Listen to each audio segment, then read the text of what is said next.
Sentiment de colère et d'injustice, la journaliste se confie sur son cancer. En février dernier, la journaliste Virgilia S annonçait être atteinte d'un cancer alors qu'elle était enceinte d'une petite fille, à qui elle a depuis donné naissance.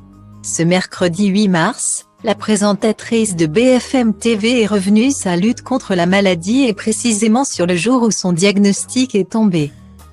Le 16 février dernier, Virgilia S s'est emparée de ses réseaux sociaux pour annoncer une triste nouvelle.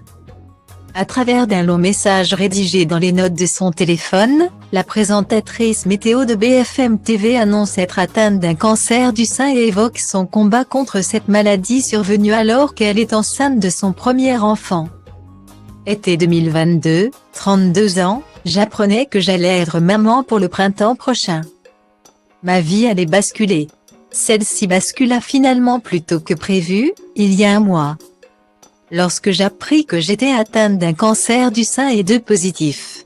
Un bébé et un cancer. Je portais à la fois la vie et la maladie. Deux choses complètement antinomiques, indique-t-elle notamment. La journaliste qui se dit déterminée à guérir s'est ensuite confiée sans tabou sur les étapes clés mais également douloureuses de son combat comme la chimiothérapie et la perte de ses cheveux. Qu'elle décide de tondre quelques jours après une séance photo de grossesse partagée avec sa communauté. Lundi 6 mars, la jeune femme a finalement donné naissance à une petite fille en bonne santé. Comme l'ont annoncé les journalistes Alain Marchal et Olivier Truchot, à la suite d'une partie de BFM Story consacrée au cancer de Florent Pagny. Une heureuse nouvelle pour la maman de 32 ans qui n'oublie toutefois pas sa lutte contre le cancer sur laquelle elle s'est une nouvelle fois exprimée. Ce mercredi 8 mars sur Twitter, Virgilia S est revenue sur le jour où elle a appris son diagnostic. Dans un texte épinglé sur son compte, Virgilia S raconte en détail sa rencontre avec la radiologue. Ses appréhensions, sa réaction mêlant le choc et la sidération et ses sentiments de colère et d'injustice qui l'envahirent à l'annonce des mauvais résultats. L'inspection terminée, je me rhabillai, ne disant rien. Elle ne parla pas non plus. Et plus le temps passait et moins j'osais demander. Je voulais retarder le plus possible le moment du diagnostic et savourer encore ces dernières minutes d'insouciance. Avant que le couperet ne tombe, écrit-elle notamment.